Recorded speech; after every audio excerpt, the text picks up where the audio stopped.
chalet, prête à tout exploser? Rejoins-nous dès maintenant sur le Summertime to Dance pour des vacances inoubliables. C'est chaque dimanche du 27 août au 17 septembre à partir de 14h à la plage en face de l'Hôtel de la Paix. Viens soutenir ton équipe phare et assiste au grand concert de tes artistes préférés. Summertime to Dance, venez danser, vibrer et profiter.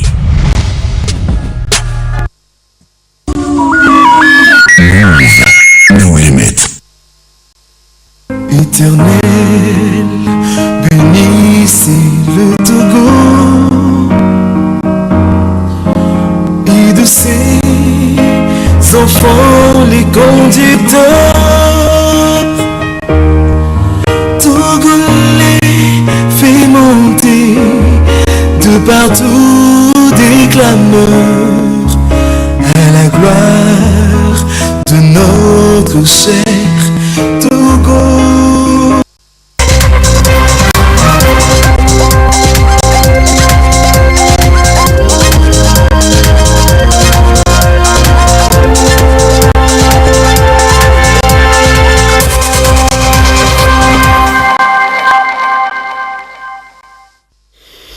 Merci de votre attention. L'actualité ce soir, la 4e réunion du Haut Conseil pour la mer.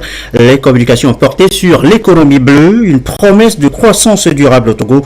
La séance a été présidée par le Premier ministre représentant le chef de l'État. Deuxième jour de manifestation de rue pour l'opposition togolaise. Elle réclame toujours les réformes politiques. Pendant ce temps, mouvements de jeunes et associations de femmes de la majorité présidentielle réaffirment leur soutien au chef de l'État. Après hier mercredi, ce jeudi aussi est très politique. Enfin, à Gbogozan, samedi, grande retrouvaille des communautés éveillées du Vélu, du Ghana, du Bénin et du Togo à Ngotchan. Ce jeudi, déjà lieu la prière d'invocation des ancêtres. Le récit tout à l'heure en fin de journal. Voilà, madame, monsieur le sommaire, bienvenue, bonsoir à tous. On commence par la situation socio-politique au Togo, sujet de discussion ce jeudi à la présidence de la République face au chef de l'État, le représentant spécial du secrétaire général des Nations Unies pour l'Afrique de l'Ouest et le Sahel, Dr Mohamed Ibn Chambas. L'émissaire des Nations Unies, vous allez l'entendre, salue l'adoption en Conseil des ministres mardi dernier du projet de loi relatif à la Constitution du 14 octobre 1992.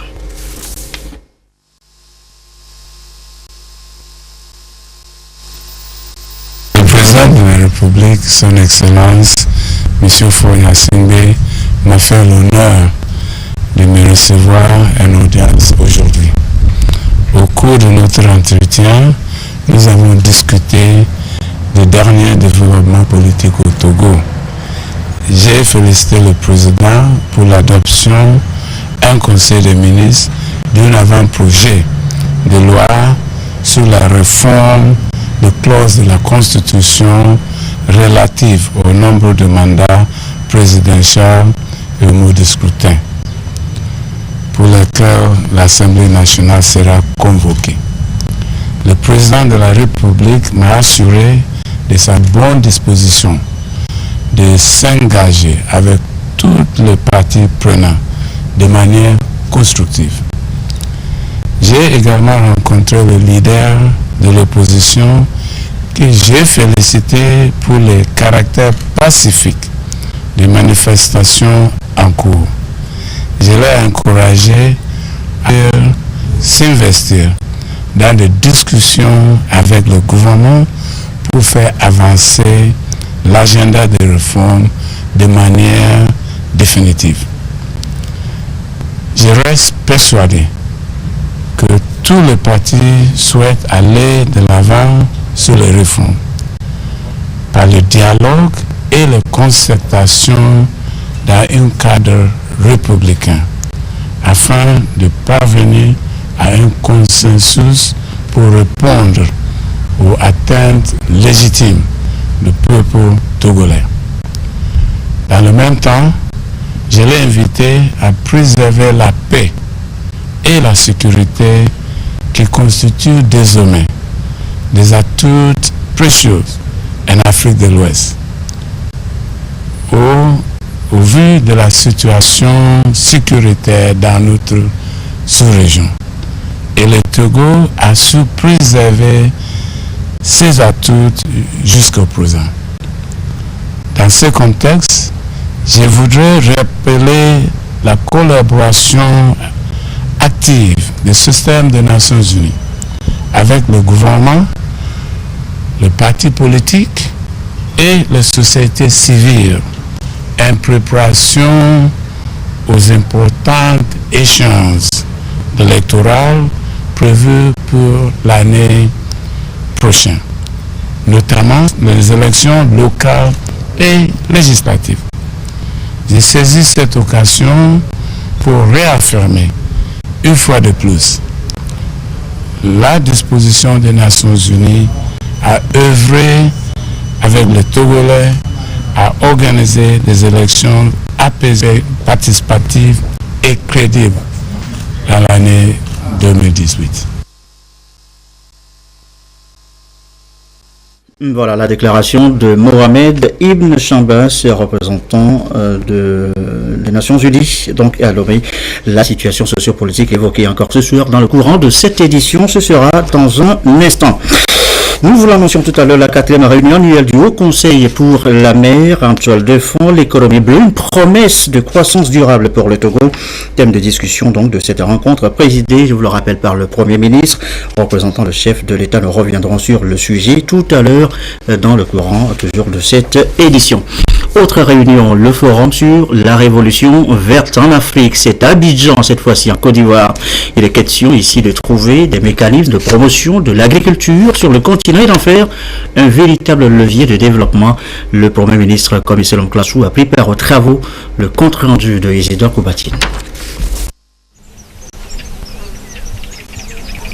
Malgré les 105% de terres arables, 60 à 110% de sa population est essentiellement agricole, l'Afrique peine toujours à faire du secteur agricole son moteur de croissance. Ici à Abidjan, en Côte d'Ivoire, producteurs, partenaires techniques et financiers, gouvernants politiques et autres acteurs se sont retrouvés à la faveur de la 7e édition du Forum sur la révolution verte et la promotion de l'agriculture en Afrique pour trouver des voies et moyens pour hisser haut le secteur agricole, pourvoyeur de richesses. Et déjà, des partenaires privilégiés de l'Afrique se positionnent pour donner un nouveau souffle au secteur. Tout fait du FIDA, en gros, on parle d'un minimum de 1 milliard par année, 1 milliard en termes essentiellement de prêts à taux très concessionnels et aussi en termes de dons. Et sur ce milliard, il y a la moitié, c'est-à-dire 50%, et donc à peu près 500 millions qui sont en Afrique. Le FIDA essaie de mettre l'accent sur l'amélioration des conditions de vie à travers l'agriculture, la nutrition, mais en mettant l'accent sur la femme, la question du genre, et bien évidemment sur l'accès à l'emploi par les jeunes à travers l'agriculture et les activités connexes là-dessus. Et notre plaidoyer maintenant, c'est qu'il nous faut faire plus, il faut essayer de mobiliser davantage de ressources afin effectivement de pouvoir faire plus de prêts et de dons à nos populations. Et le dernier point, c'est que nous allons continuer à viser toujours les tranches les plus fragiles. Si tout porte à croire que le secteur agricole africain a un avenir prometteur, il faut en amont mener des réflexions approfondies sur les goulots d'étranglement qui empêchent l'essor de l'agriculture sur le continent, selon le Premier ministre, comme Selom Klassou, représentant le président Faure Gnassingbé à ce forum de haut niveau. Près de 60 à 70% de la population active sur le continent travaille dans le secteur agricole. Mais c'est sur ce continent que l'on parle de la sous-nutrition, de la malnutrition, de l'insécurité alimentaire. Face à ce diagnostic, le président de la République togolaise, président en exercice de la conférence des chefs d'État et de gouvernement de la CEDEAO, pense qu'il est temps que nous puissions changer de paradigme. Dorénavant, que nous puissions considérer le secteur primaire comme étant le secteur de la croissance économique, le secteur de l'inclusion économique sur le continent. Et pour ce faire, il faut que nous puissions penser à transformer l'agriculture. D'abord, faire état des goulots d'étranglement qui compromettent le développement de l'agriculture, à savoir les effets néfastes du changement climatique qui augmentent la vulnérabilité dans le secteur, les problèmes fonciers dans beaucoup de nos pays qui créent l'insécurité, également le manque d'investissement suffisant dans le secteur agricole, le faible accès des producteurs, surtout les producteurs familiaux, au crédit. Une politique cohérente dirigée vers le secteur primaire, les petits producteurs et un partenariat franc secteur public et privé serait un atout pour sortir l'agriculture africaine de son état actuel. Au regard de toutes ces difficultés et eu égard au fait que nous devons maintenant considérer le secteur primaire comme un secteur de croissance, il faudra que nous puissions, notamment nos leaders, les chefs d'État, puissent impulser une politique cohérente qui permette aux petits producteurs d'être regroupés en groupements pour avoir accès facile à des financements pour la promotion de l'agriculture. Également, le président de la République togolaise souhaite que nous puissions dépasser la production directement à la commercialisation pour aller beaucoup plus maintenant vers la transformation. Donc, la promotion du secteur manufacturier et également de l'industrialisation. Ceci permettra de créer des chaînes de valeur et au finish de la valeur ajoutée sur les productions agricoles afin que nous puissions non seulement faire de l'agriculture le facteur de réduction de la pauvreté, mais faire de l'agriculture le levier de la création de la richesse. Nous profitons pour féliciter Madame la présidente de AGRA et toutes les autres entités qui contribuent à la mobilisation des ressources, à l'organisation des petits producteurs sur le continent pour que nous puissions travailler en lien et éliminer la faim, créer de la richesse pour que nos jeunes ne meurent plus en Méditerranée, mais qui deviennent des promoteurs d'emploi sur le continent. Dans leur adresse à cette même tribune, les chefs d'État de la Côte d'Ivoire et du Libéria ont unanimement appelé à une synergie d'action pour permettre au continent de profiter véritablement de ces terres arables. Des producteurs africains qui se sont illustrés à travers les fruits de leur labeur ont été gratifiés et honorés. Et en marge des travaux de ce forum à Abidjan, le chef du gouvernement a été reçu par le président ivoirien Alassane Ouattara. Et bien évidemment, l'agriculture, le développement du secteur, son rôle de moteur de croissance a été le sujet de discussion entre les deux hommes. Les précisions avec le Premier ministre Commissaire Lamplachou au micro de Isidore Koubatini au sortir de l'audience. Nous avons eu l'honneur d'être reçus par le président de la République, la Côte d'Ivoire, son Excellence M. Alassane Ouattara.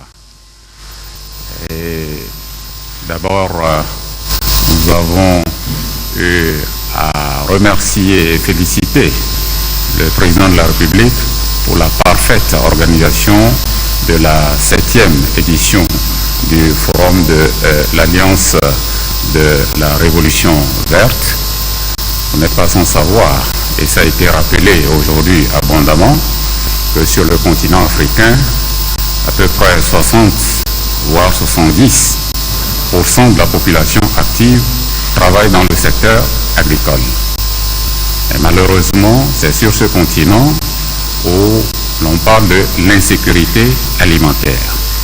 Le président de la République de la Côte d'Ivoire a eu à faire la comparaison disant que 60% de la population travaille dans ce secteur, mais le secteur ne contribue que pour 16% au PIB, ce qui est faible.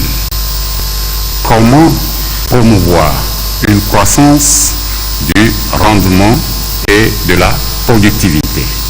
Je crois que c'est de ça qu'il s'agit, de sorte à ce que nous puissions faire du secteur agricole un levier essentiel du développement de notre continent. Un secteur qui contribue à booster la croissance économique, mais également un secteur pourvoyeur d'emplois pour la jeunesse, pour l'autonomisation de la femme. Et donc, l'honneur que le président de la République nous a fait en nous recevant encore cet après-midi, c'est pour voir comment nous allons changer le paradigme de quitter l'agriculture de subsistance pour aller vers une agriculture de marché, c'est-à-dire une agriculture qui produise, qui permette à ce que nous puissions avoir la sécurité alimentaire, mais également de dégager des plus-values pour la transformation, laquelle transformation va permettre de créer des chaînes de valeur. Et c'est là l'emploi. En créant la chaîne de valeur, nous dotons les produits agricoles de valeur ajoutée. Et c'est ça la création de la richesse. Il est 20h16. Retour à la politique. Deuxième jour, je vous l'annonçais, des manifestations de l'opposition togolaise. Les militants étaient encore dans la rue ce jeudi à des points de chute avec le même mot d'ordre. La réforme politique, le retour à la constitution de 92 et le vote de la diaspora. Image ici à Lomé, à Takwame, puis d'Apan.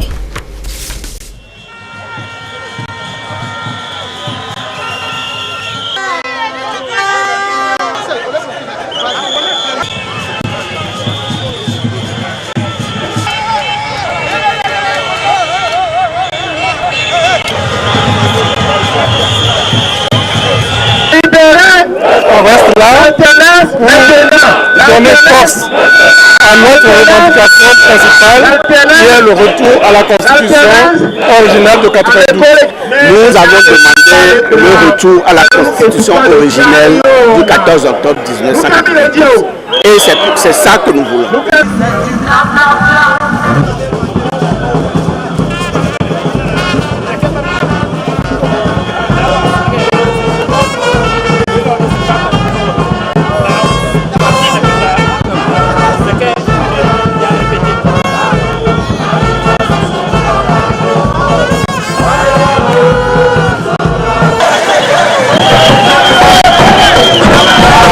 La marche organisée par CAP 2015, le groupe de 6, le PNP et Santé du Peuple a suivi l'itinéraire établi à Dapan. Une marche pacifique de l'opposition qui a eu pour point de chute devant le stade. Le message, c'est un message très clair, très simple. C'est d'abord le retour de la Constitution de 1992.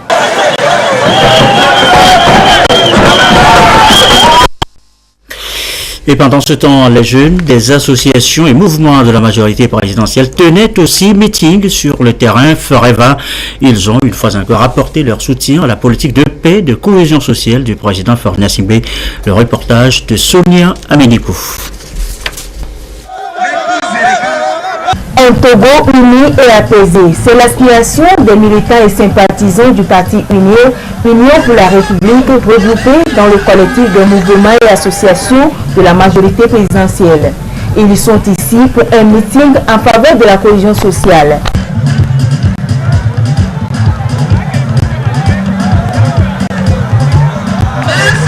Ils sont donc venus apporter leur soutien à la politique de paix et d'union prônée par le chef de l'État. Qu'on gère ce pays dans la paix, tout le monde est prêt pour les réformes. C'est pas parce qu'on a envie d'aller aux réformes que nous allons détruire l'acquis, surtout cette paix que nous avons depuis quelques années.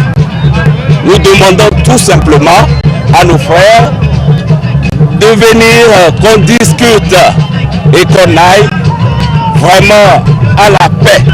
Le mot, c'est la paix. Nous sommes ici pour la paix.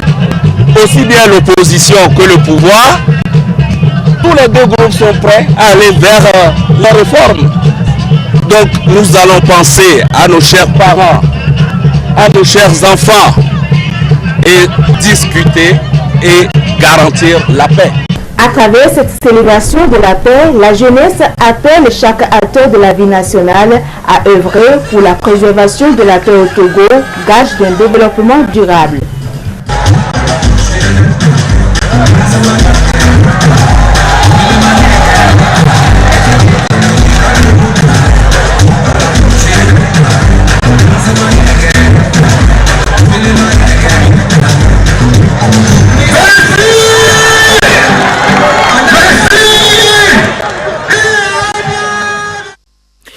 Meeting de soutien ici aussi au président de la République. Cette fois, ce sont les femmes militantes et sympathisantes du Parti UNIR et divers regroupements de femmes de Lomé qui ont fait entendre leur voix, leur récit de Christine Pétéki-Aloulé.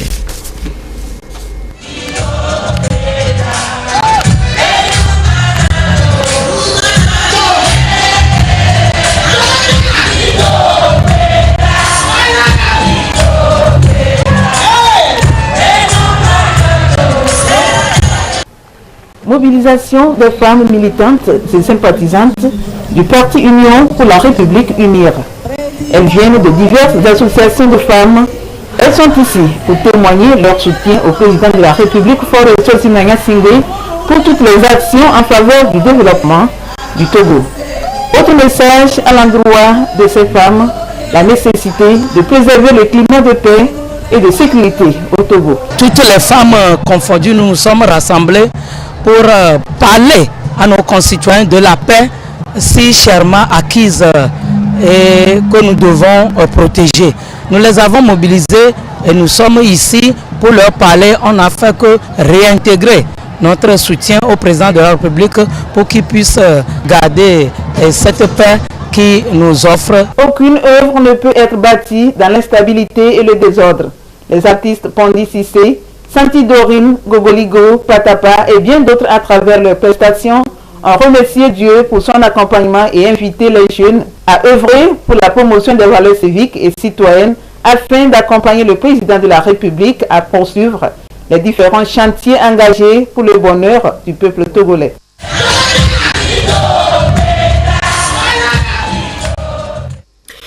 Et avec ces manifestations, hier mercredi, aujourd'hui jeudi, très politique avec les marches de l'opposition, les meetings de la majorité présidentielle, quel visage a présenté Lomé? Les Togolais ont-ils vaqué librement à leurs occupations habituelles? Constat dans les rues et quartiers de la capitale, Lucassi.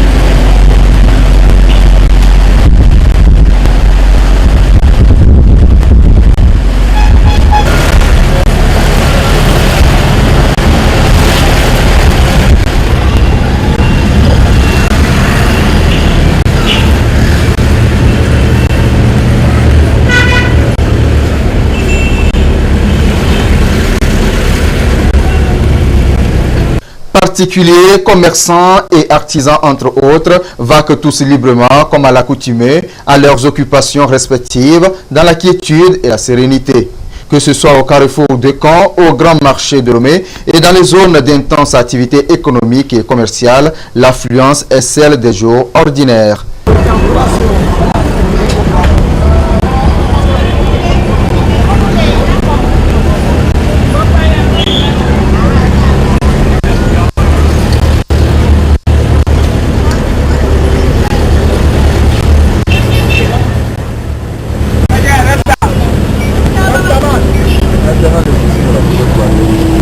Les institutions financières et étatiques, les stations d'essence et les boutiques ont ouvert leurs portes pour répondre aux attentes des clients.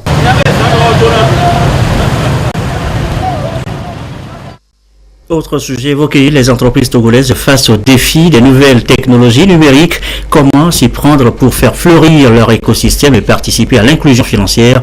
La préoccupation est réelle. Africa Fintech Society apporte des éléments de réponse avant le rendez-vous d'Abidjan. Lucassi. La construction d'infrastructures de grande envergure dans les États de l'espace UEMOA nécessite des financements importants et innovants. Les États, pour l'atteinte de cet objectif, ont besoin de modèles, de plans ou de programmes rationnels afin d'être le plus efficace possible. Les partenariats publics-privés font donc partie de la réponse globale que la sous-région élabore actuellement pour répondre à ce souci. Les États font de grands efforts. Par exemple, par rapport au financement des infrastructures, il n'est pas besoin d'aller loin pour observer que les besoins sont énormes. Et dans ce cadre-là, les États ont besoin de tous les apports et il est reconnu que le secteur privé engendre quand même beaucoup plus d'efficacité pour appuyer les États, soit par leur savoir-faire ou tout simplement par leur financement. Donc cela va sans dire que le secteur privé est fondamental dans le dispositif que nous avons. Ça ne veut pas dire qu'ils doivent faire tout. L'État doit mettre en place l'environnement qu'il faut. Le modèle financier de l'unité régionale de développement des partenariats publics-privés est ainsi né de la volonté des chefs d'État et de gouvernement de doter l'espace de moyens techniques, juridiques et financiers devant favoriser l'émergence de financements adaptés. Le mode de fonctionnement, c'est quand même à ce niveau-là un point focal au niveau de la BOAD, une interaction avec les différents États et une interaction productive où les expériences sont partagées pour pouvoir aller de l'avant. L'instrument, c'est une nécessité compte tenu de la faiblesse des ressources concessionnaires et de l'immensité du travail qu'il y a. Il faut que le secteur privé aussi participe plus activement à la construction des économies de nos États. Le renforcement du cofinancement à travers la constitution des pools bancaires forts est, selon le vice-président de la BOAD, un gage de réussite des futurs partenariats publics-privés de l'espace communautaire. Et vous avez suivi donc le lancement à Lomé ce matin par la BOAD d'une unité régionale de développement du projet en partenariat public et privé.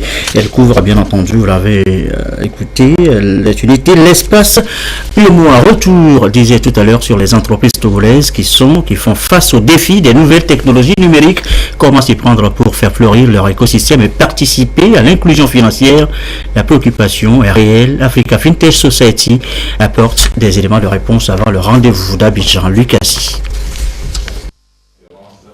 Sur le thème réinitialiser l'industrie financière africaine. Il s'agit tout simplement de créer un dynamisme entre les compétences et les intérêts des opérateurs économiques, télécoms et des start-up en technologie numérique pour faire émerger des solutions innovantes à des problématiques. Cette science d'interaction est faible en Afrique, pour ne pas dire inexistante dans notre pays, alors qu'elle est devenue partie des progrès. Bien, nous reviendrons bien évidemment donc sur ce sujet. Les entreprises togolaises face, je vous le disais, aux défis des nouvelles technologies numériques. La suite, c'est la 46e session ordinaire du Conseil d'administration de l'école inter-État des sciences et médecine vétérinaire. Session ouverte ce matin à Lomé. À l'agenda, les progrès réalisés par cette école vieille de maintenant 50 ans. Prudence Zessou.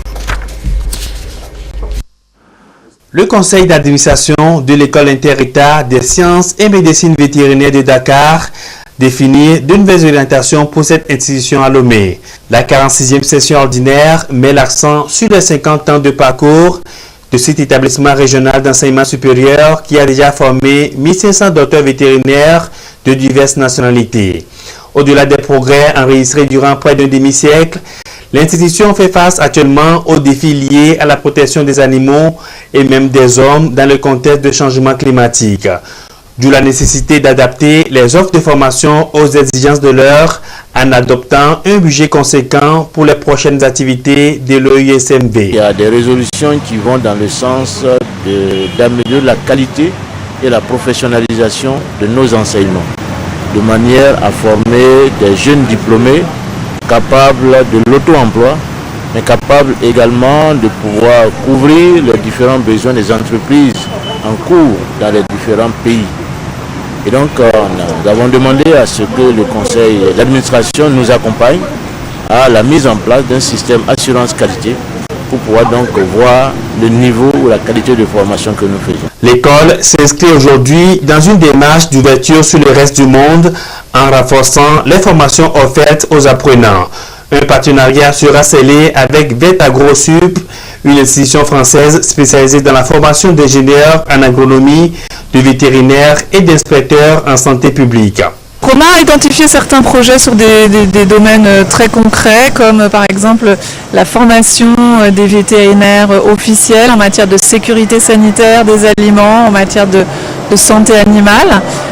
D'autres projets dans le domaine de la pathologie équine, et puis un projet aussi autour de l'anatomie. Donc l'idée, c'est de signer aujourd'hui un accord cadre et puis ensuite de développer des projets très concrets sur des domaines où il y a un intérêt commun à développer ensemble.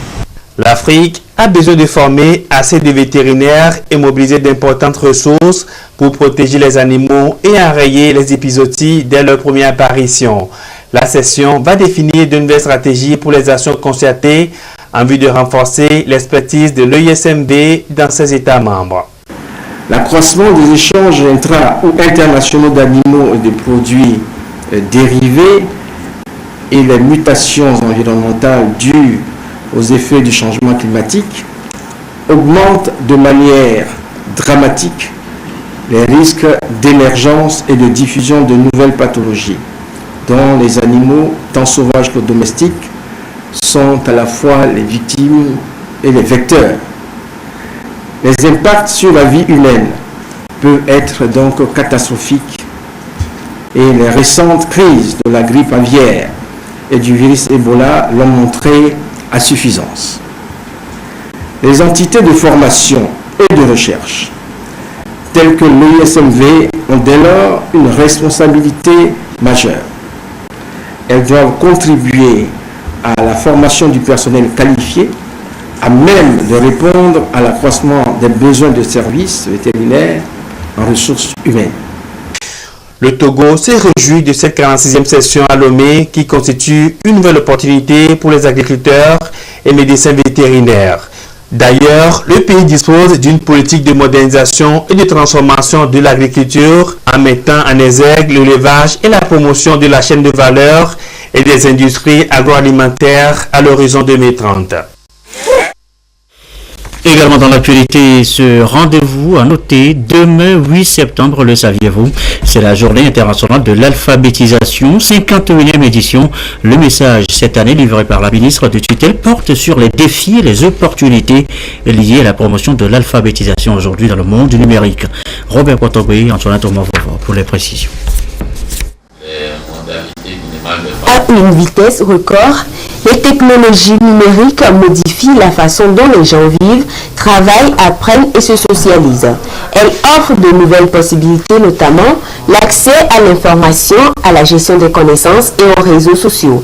Ceux qui n'ont pas les compétences requises pour les utiliser se retrouvent marginalisés dans un monde de plus en plus régi par le numérique. Afin de combler ce déficit et de réduire les inégalités, la Journée internationale de l'alphabétisation édition 2017 mettra l'accent sur les défis et les opportunités liées à la promotion de l'alphabétisation dans un monde numérique. L'intégration des technologies de l'information et de la communication au programme d'alphabétisation est un défi que nous devons relever pour une meilleure participation des communautés au développement de notre pays. Nos réflexions et initiatives devront à cet effet porter prioritairement sur la définition de politiques, de stratégies et de programmes d'alphabétisation efficaces qui intègrent les technologies de l'information et de la communication en vue d'outiller les individus de compétences en lecture et en écriture dont ils ont besoin pour prendre part activement à notre société moderne et compétitive où la communication est de plus en plus numérique. Selon les données de l'enquête CUB 2015, le taux d'analphabétisme des personnes âgées de plus de 15 ans au Togo était de 36,7%. Depuis lors, des initiatives sont prises pour offrir des chances égales à tous.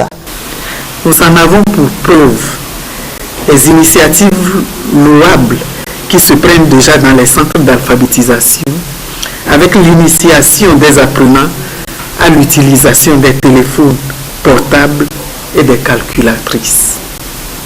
Nous envisageons pour l'avenir l'utilisation d'applications plus spécifiques et appropriées pour développer les compétences d'alphabétisme auprès des apprenants en les rendant capables d'utiliser des smartphones, des CD et des ordinateurs. La Journée internationale de l'alphabétisation donne l'occasion de souligner les réalisations et de réfléchir aux moyens de relever les défis restants afin de promouvoir l'alphabétisation en tant que partie intégrante de l'apprentissage tout au long de la vie. Cette 51e édition sera marquée au Togo par une apothéose à Sabiebou dans la préfecture de Loti dans la région des Savanes. Et je vous l'annonçais au sommaire, direction maintenant Radisson Blu, hôtel de février. Sur place est tenue ce jeudi la 4e réunion annuelle du Haut Conseil pour la mer. En toile de fond, l'économie bleue, une promesse de croissance durable pour le Togo. Thème de discussion donc de cette rencontre présidée par le Premier ministre Commissaire Lamplassou, représentant le chef de l'État. Le compte rendu est Soram Théo. La 4e réunion annuelle du Haut Conseil pour la mer a permis non seulement de présenter les avancées enregistrées depuis la dernière rencontre, mais aussi de fixer de nouvelles orientations politiques et stratégiques devant permettre de faire de l'économie bleue un véritable levier de croissance économique du Togo. Dans le mot introductif, le ministre Haut Conseiller pour la mer a remercié le chef de l'État pour sa vision de faire de l'espace maritime togolais un levier de développement. Il a rappelé les 3 enjeux majeurs de cette rencontre.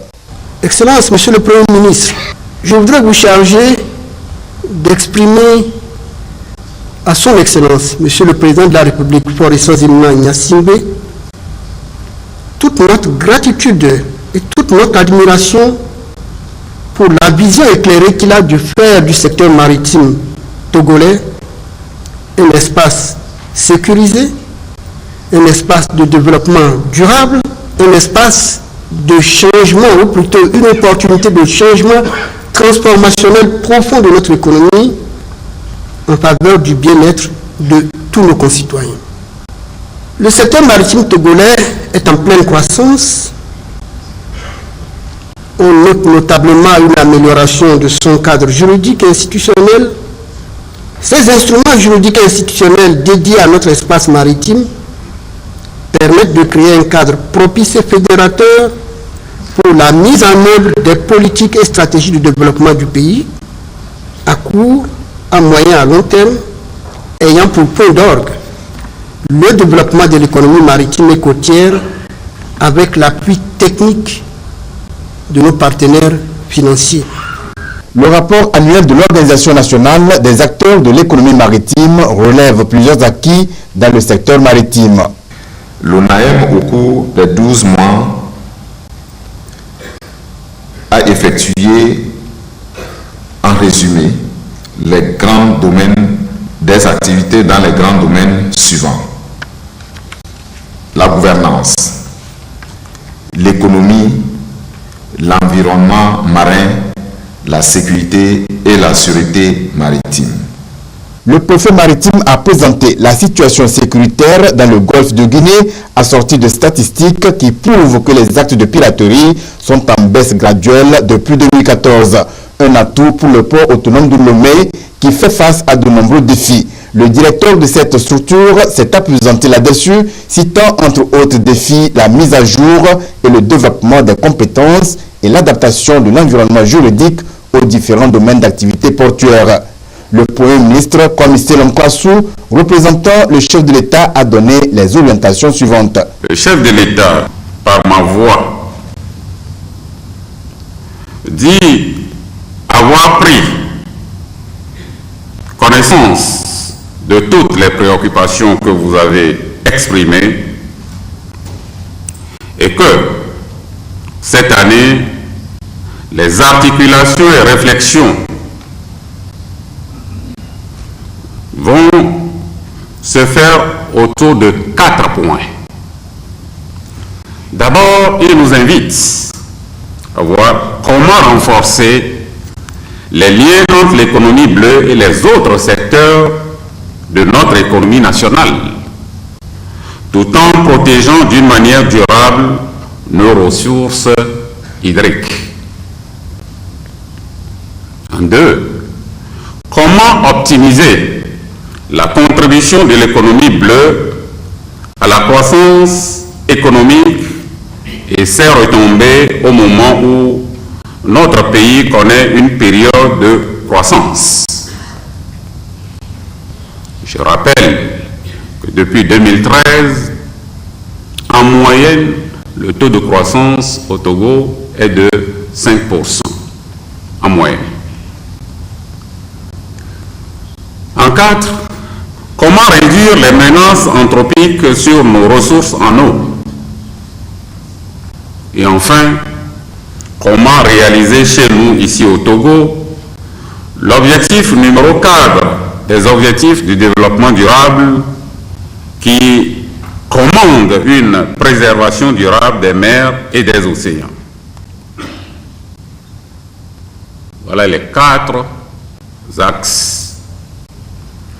Je suis conscient que les problèmes d'érosion côtière sont sérieux dans le golfe du Guinée et singulièrement sur notre côte.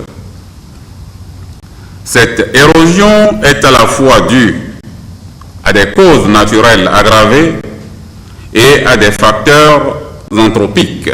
Cependant, avouons-le, la plupart des acteurs impliqués dans la gestion du littoral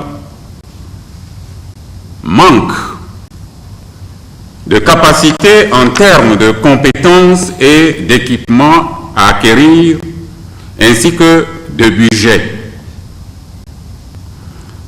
En dépit de la volonté politique que nous avons de régler ce problème, le financement des projets et actions reste un défi majeur.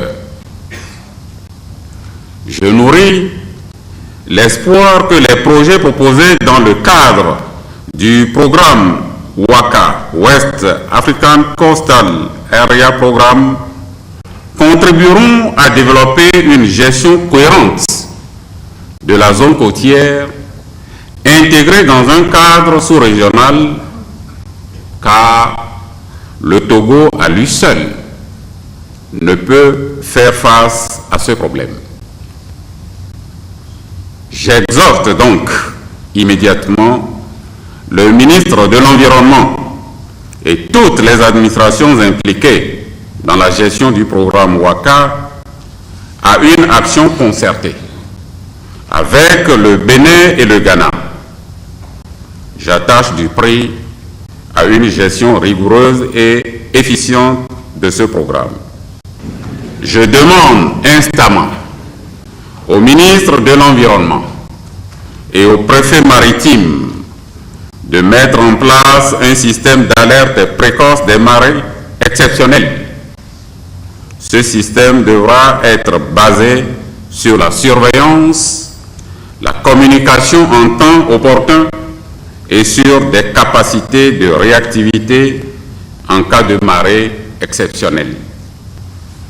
Mesdames et messieurs, j'ai suivi avec intérêt le rapport de l'organisme national chargé de l'action de l'État en mer présenté par le ministre des Transports au nom de ses collègues. Nous avons aussi écouté 4 autres interventions essentiellement pour la vitalité de notre économie maritime et portuaire. Permettez cependant que je fasse déjà des commentaires et suggestions sur des pistes de continuité de l'action de l'État en mer à articuler sur la sécurité, la sûreté, la croissance et la préservation de l'environnement et de nos ressources hydriques. Chers invités, je note dans le rapport présenté par le ministre des Transports que la coordination de l'action de l'État en mer progresse significativement et que les différentes administrations comprennent mieux à ce jour notre idée de les amener à œuvrer ensemble pour mieux relever les défis. Le chef du gouvernement s'est réjoui de la synergie d'action des acteurs maritimes et fait des suggestions relatives aux préoccupations et recommandations soulevées dans les différentes communications. Elles portent entre autres sur l'économie, les menaces sur l'environnement, la sûreté et la sécurité. S'agissant d'analyse diagnostique contenant les suggestions d'amélioration et donc de développement de vos prestations, dont les impacts positifs sur la promotion de l'économie bleue n'est plus à démontrer, je vous exhorte à verser toutes ces propositions aux conseillers pour la mer et aux départements ministériels concernés pour quantification et examen sous tous autres aspects légal, économique, financier, sociaux, environnemental et j'en passe. J'invite donc le conseiller pour la mer et le ministre de la Planification du Développement à poursuivre avec la Banque mondiale la finalisation du cadre stratégique et à poser les bases de sa mise en œuvre avec l'implication de tous les acteurs, y compris la société civile et les associations légalement établies et concernées. La question du traitement des effluents et déchets d'hydrocarbures doit être prise au sérieux. Pour cela, je recommande encore une fois qu'une étude soit diligemment réalisée en vue de l'installation d'une infrastructure appropriée. Je note avec satisfaction l'évolution des travaux de la Commission nationale des frontières maritimes et j'apprécie particulièrement les efforts de mobilisation de ressources. C'est le lieu de remercier la GIZ pour son appui à cette commission.